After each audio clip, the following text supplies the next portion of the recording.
Vinheta de abertura. Fundo azul. Ao centro, círculos tomam o aspecto de um átomo que dá lugar a um globo terrestre que gira em torno do próprio eixo. Círculo branco. Dentro dele, nome do programa: Meio Ambiente por Inteiro. Carros passam em avenidas de Brasília. Nos grandes centros urbanos, somos movidos por tecnologia. Trem passa em frente a prédios.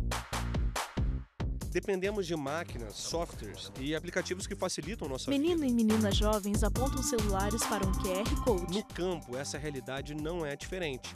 Ferramentas de automação ganham terreno a cada safra. Imagem frontal de trator verde que se aproxima da câmera. No Meio Ambiente por Inteiro desta semana, você vai conhecer algumas novidades que ajudam a vida na zona rural. Vamos mostrar o avanço de pesquisas, novas variedades de alimentos e até máquinas agrícolas luxuosas. Você é nosso convidado. Câmera foca em aparelho eletrônico dentro de trator. Para cumprir essa missão, viemos para a AgroBrasília, uma das maiores feiras de agronegócio do Brasil, a 60 quilômetros do Congresso Nacional. Nossas equipes de reportagem visitaram os principais estandes. São 480, em uma área de 500 mil metros quadrados. Nossa primeira parada é para conhecer essa fruta amarela. Conhece? Alguns chamam de camapum, mulaca, joá ou joá de capote. O mercado usa o nome oficial de batismo botânico, physalis. Physalis são pequenas, amarelas e envoltas em folhas secas. Quem nos recebe é Gilmar, engenheiro agrônomo da empresa de assistência técnica e extensão rural do DF, a Emater. A gente percebeu com a planta de Gilmar Batistella, engenheiro agrônomo, tanto Emater. De produção e econômico para o DF. A gente tem um bom consumo dessa fruta aqui, apesar de muita gente não conhecer, certo? Mas o consumo dela é alto por quem conhece. E essa fruta é trazida da Colômbia até aqui para os mercados do DF, estado de São Paulo e Santa Catarina. No Distrito Federal e em outras regiões do país, o consumo de physalis é alto. Então por que, ao invés da gente importar o produto da Colômbia, não produzimos nossa própria fruta? Acredito eu que principalmente por desconhecimento, entendeu? Da fruta. Entendeu? Não há outro motivo, porque ela é fácil de produzir, não existe assim uma técnica especializada, entendeu? É uma planta rústica, não tem pragas e doenças severas aqui que acabam com a cultura, entendeu? A única praga que de algum potencial é a traça, mas se ela é bem manejada, é muito tranquilo. A traça a qual o Gilmar se refere é a mesma do tomateiro. Por falar nisso, a physalis é uma fruta da família das solanáceas, a mesma do tomate, da berinjela, da batata e do pimentão. Observe bem o pé. O fruto fica dentro de um casulo protegido por folhas finas em formato de cálice. É comum o fruto ser usado para decorar bolos e doces. E se você nunca comeu, fica a dica, o sabor é doce e ácido. Hoje em dia qualquer transporte está ficando encarecido por conta do frete, né? A logística tem ficado cara, entendeu? Então a gente produzir aqui, a gente consegue colher hoje e entregar no mercado amanhã. Se vem de São Paulo, da Colômbia, do Rio Grande do Sul, Santa Catarina, demora até 2 dias para chegar, o fruto vai perdendo qualidade de mercado. Se ele fosse durar uma semana lá na prateleira do mercado, ele dura 4 dias. Aqui entregando ele dura uma semana, então para o mercado é vantagem também. Há quem diga que physalis ajuda a combater diabetes, doenças de pele, da bexiga e do fígado. Gilmar explica que a fruta é rica em vitaminas A e C, fósforo e ferro. Notícia boa, né? Ruim é que, como quase não há produção comercial no DF, o consumidor chega a pagar R$ 70 pelo quilo da fruta. E esse preço pode baixar, entendeu? Depende do quantos produtores aderirem à produção, né? Talvez no começo o produtor que iniciar, né, os pioneiros aí vão conseguir os melhores preços, né? Assim que difundir mais, a melhorar, né, aí a oferta ao mercado, provavelmente esse preço vai cair. E não deixará de ser economicamente muito bom para o produtor. Imagem de uma maçã no pé. Mudando para outra fruta, vamos falar agora da maçã, uma das espécies mais consumidas na capital do país. Deixamos o estande da Emater para conhecer o trabalho desta empresa de consultoria ambiental com sede em Cristalina, Goiás, a 140 quilômetros do Distrito Federal. Edson conta que fez um teste com um produtor rural em uma área de 10 hectares. A novidade é o plantio de uma variedade de maçã que se adapta bem ao cerrado. O técnico agrícola explica que maçã é cultivada em áreas de clima temperado, no sul do país. Agora, com essa nova cultivar, melhora a expectativa de pequenos, médios e grandes produtores do Cerrado. Ela vem mostrar que, de repente, o produtor que tem uma área Edson pequena, Silva, técnico tem agrícola. dificuldade de encontrar opção, né, para viabilizar alguma atividade econômica, né? E a fruticultura entra de uma forma muito interessante nessas áreas, que não exige grandes áreas, né, para você ter um retorno financeiro interessante, né? Com a maçã, vocês já tiveram a resposta positiva. Agora o teste é com pera? Pera, né? Pera a gente é a área que foi plantada, essa sim não tem nenhuma informação, vamos falar assim, regional ainda, porque a primeira área que se plantou foi aqui na AgroBrasília, né? Mas acredita que é possível, Edson? É possível, né? Porque como que é feito essas análises? Isso é baseado muito nas condições climáticas, né? Então é feito um estudo em quais condições de temperatura e tal, quanto que ela precisa de frio e tudo, para a partir daí, não, vamos plantar a pera porque a condição é favorável, né? Câmera foca em placas solares em frente a um grande tonel de água. Agora a gente muda de assunto. É bem provável que você já tenha visto essas placas solares usadas em casas ou empresas para produzir a própria energia elétrica de forma sustentável. A novidade aqui é outra. Agora você vai ver como esse sistema pode ser eficiente para quem trabalha no campo, mesmo sem o cabeamento da concessionária. As placas de energia solar fotovoltaica captam a energia do sol. Essa energia é convertida em corrente alternada por intermédio daquele equipamento que vocês estão vendo, que é um conversor, um conversor de energia de corrente contínua para corrente alternada que alimenta a bomba hidráulica que faz toda uma movimentação de água. Agora, por exemplo, está nublado, mas em Isso dias mesmo. com o sol mais forte, Isso mesmo. a potência dobra. Dobra.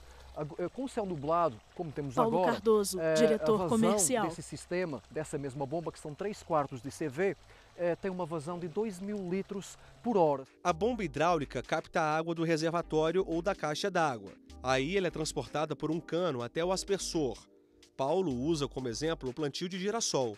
Aqui é a prova de que esse Repórter sistema funciona Leonardo muito Ferreira, bem, tanto Planaltina para DF. ambiente aberto quanto para estufa. Exatamente, exatamente. Pode ser utilizado efetivamente numa diversidade de modelos de irrigação, inclusive na estufa, inclusive também em gotejamento, o que é muito interessante. Paulo explica que esse sistema pode ser aplicado em outras culturas e o produtor rural tem um retorno do investimento de R$16 mil em menos de 3 anos. Olha só que interessante, quando o sol aparece, Isso mesmo. volta a irrigar. O sistema é assim, quando o sol se esconde, dá um tempo também. Isso mesmo, essa é outra vantagem desse sistema. Ele não tem baterias. A bateria seria aquele elemento que seguraria ou garantiria a energia, mais uma vez, garantiria a energia na situação em que não teríamos o sol. Mas ele não trabalha com baterias, isso é uma vantagem. Por quê? A bateria é um elemento que tem um histórico de falhas considerável. Ela requer manutenção. Ela tem uma vida útil reduzida. Isso sem falar que muitas vezes as baterias não são descartadas de forma correta e contaminam a natureza. Câmera foca na água que sai do sistema de irrigação. No próximo bloco você vai conhecer uma nova variedade de maracujá, considerada a menina dos olhos de muitos paisagistas. A gente volta já. Vinheta, fundo azul, animação de um átomo que dá lugar ao planeta Terra, que dá lugar a um círculo branco. No centro, meio ambiente por inteiro. Fundo azul, animação de um átomo que dá lugar ao planeta Terra, que dá lugar a um círculo branco. No centro, meio ambiente por inteiro. Câmera foca em plantas com frutas verdes e ovais. A gente abre esse segundo bloco do programa falando sobre uma fruta que muita gente ama. Dizem que ela acalma, o suco é delicioso, a mousse, então... Bora falar do maracujá? Bom, a novidade é que a Embrapa Cerrados de Planaltina, a 40 quilômetros da área central de Brasília, desenvolveu 5 novas cultivares de maracujá ornamental, mais uma alternativa de renda para o produtor rural. Maracujás de cores de flor vermelha, azuis, rosa. Então é uma novidade para o paisagista, para o arquiteto que quer colocar em seus projetos, né, materiais da biodiversidade brasileira. O maracujá é essencialmente brasileiro, tropical, então você tem flores praticamente o ano todo, ao contrário de ornamentais importadas de outros países, né? Esse que a gente está vendo aqui é o cruzamento de um material da Amazônia, Fábio Faleiro, de flor doutor em vermelha, desenvolvimento genético, Embrapa. Cruzado com material do Cerrado de flor branca. Aí virou esse híbrido de flores alvirrubras, né, vermelhas e brancas, né, que é recomendado para paisagismo de grandes áreas. São cercas, né, como essa cerca aqui, muros, pérgolas. Fábio comenta que no Brasil o mercado de plantas ornamentais é aquecido e tem potencial de crescimento. É uma fonte de renda, de emprego, né, para produtores, para floristas, né, paisagistas, arquitetos. Né. Câmera se afasta mostrando flor de maracujá vermelha e branca. Homem caminha e sobe uma escada de grande máquina agrícola laranja. Deixamos o estande da Embrapa para falar da sofisticação das máquinas agrícolas. Essa tem 32 metros quadrados, 4,5 de altura e pesa mais de 10 toneladas. Aqui dentro, tecnologia pura, painéis digitais, cabine com ar-condicionado. Essa é uma máquina pulverizadora capaz de aplicar agrotóxicos em 50 hectares de plantio por hora. Além do impacto ambiental menor, você melhora Armando a qualidade Maran, da gerente aplicação. de vendas. Isso é muito importante para o produtor, né? Melhora controle de praga. Então, é um benefício, assim, completo, né? Quem mostra outras novidades do campo é Bob de Souza. É contigo, meu amigo. Alô, Léo, eu estou aqui, rapaz, meio escondido. Já viu uma construção como essa? Construção com Quem lonas olha no campo. de fora pode achar que isso daqui é Repórter uma Bob tenda de Souza, acampamento, Planaltina DF. mas não é não. Isso aqui é um galinheiro. Aqui dentro tem 15 galinhas. Esse galinheiro aqui é um galinheiro móvel. Dá uma olhada nas rodinhas aqui, ó. 2 rodinhas e o equipamento pode se locomover para fazer limpeza de áreas como essa, que está exatamente dentro de um pomar de cítricos. A zootecnista Isabela vai explicar para a gente de onde é que vem essa ideia e qual é realmente a vantagem de se ter isso daqui. Essa tecnologia foi criada no Espírito Santo pela Incapé. Isabela Belo, e nós estamos zootecnista mostrando aqui para Emater. os agricultores que estão visitando o espaço da agricultura familiar, né, na Emater DF, como que eles podem fazer essa integração da propriedade. Agora, eu vi ali tem 15 galinhas, se eu não me engano, Isso. 15 ou 16 galinhas.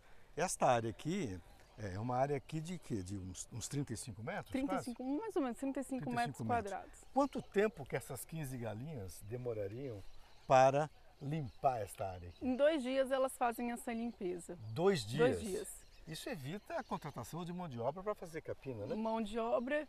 E além do mais, elas não vão precisar de utilizar agrotóxicos defensivos. Porque quando elas externos. trabalham aqui, elas já deixam adubo, né? Já deixam um adubo. E ele não vai precisar de usar um herbicida para fazer a dessecagem dessa área.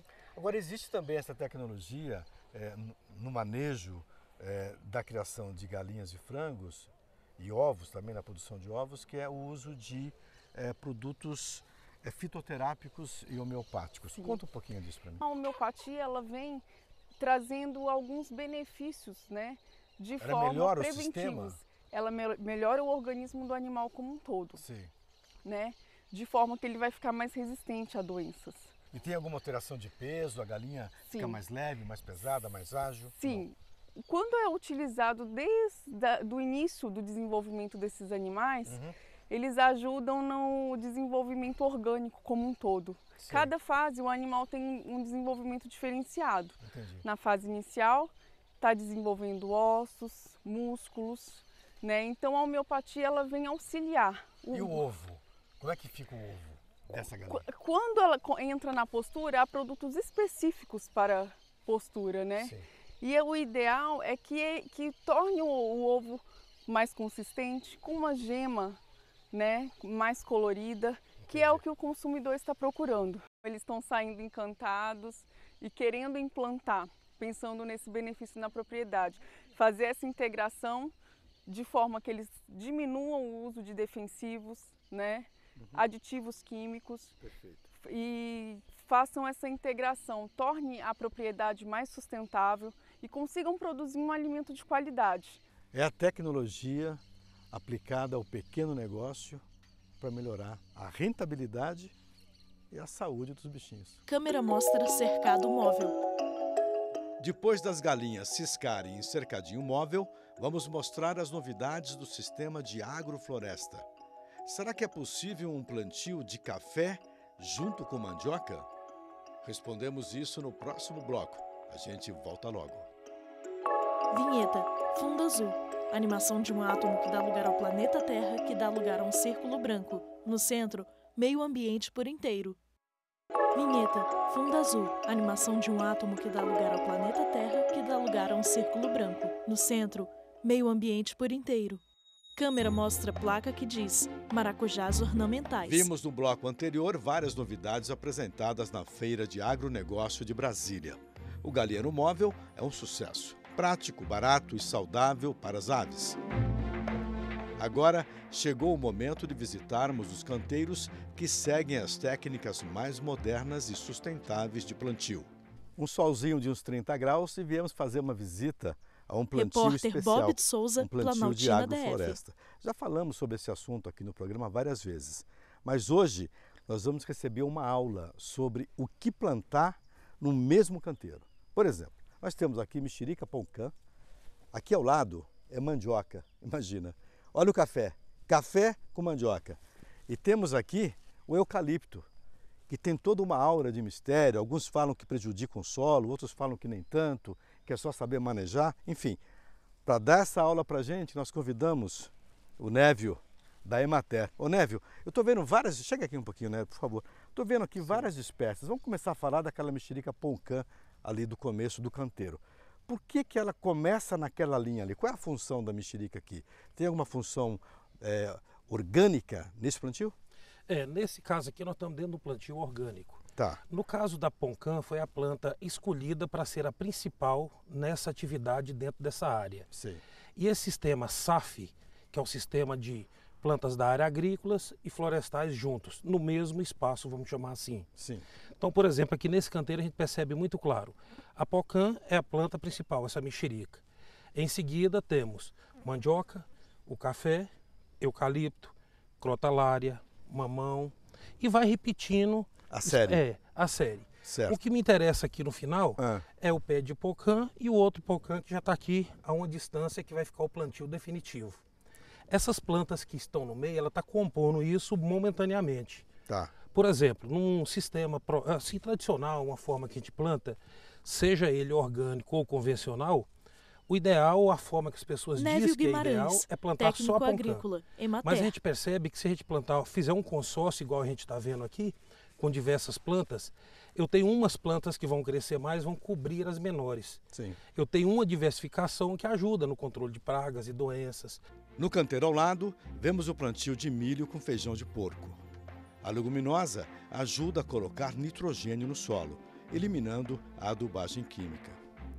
E a crotalária desse lado de cá tem a mesma função. Veja que algumas plantas estão furadas. Elas foram atacadas por lagartas. Os insetos podem até comer uns 30% do que está plantado aqui. Eles fazem parte do milagre da natureza. Temos também uma bananeira em crescimento.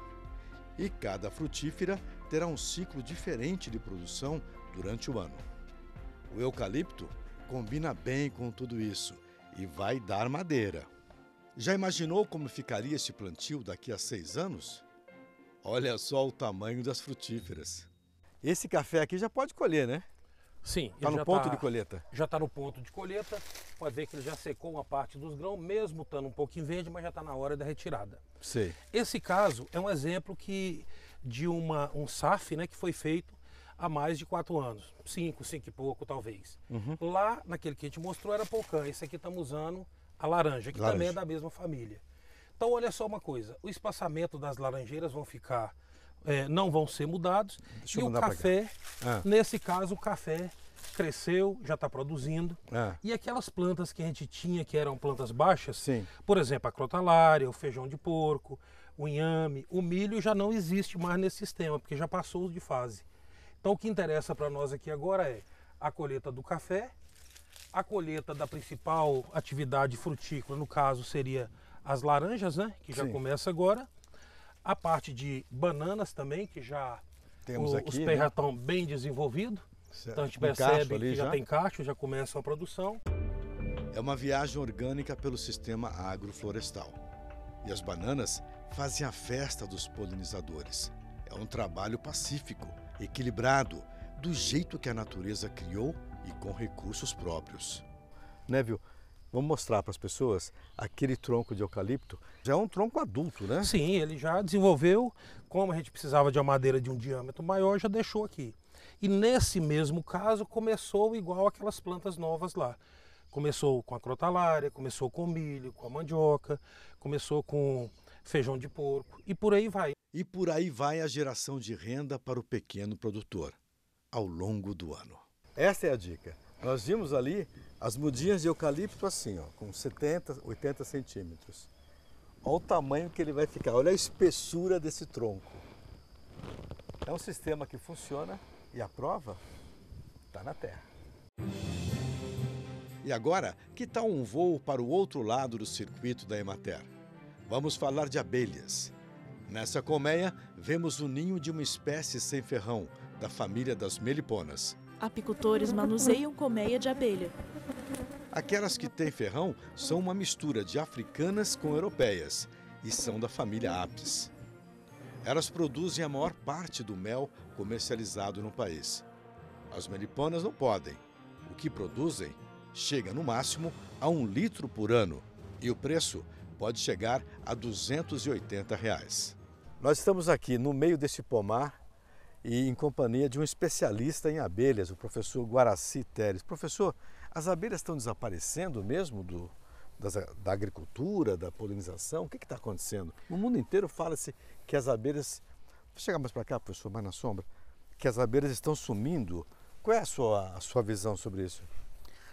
A primeira questão é que o próprio produtor, o próprio agricultor, ele não está sabendo realmente trabalhar. Ele está usando excessivamente o uso de agrotóxicos, defensivos, né, herbicidas, para a sua produção, para a sua atividade de produção. O que acontece? Isso aí prejudica os insetos, principalmente as abelhas, que é um dos agentes principais para a polinização dos vegetais. O professor comenta que os insetos fazem 90% da polinização dos vegetais e as abelhas fazem um trabalho mais pesado quando se trata de alimentos para a humanidade. Polinizam 70% de tudo que comemos.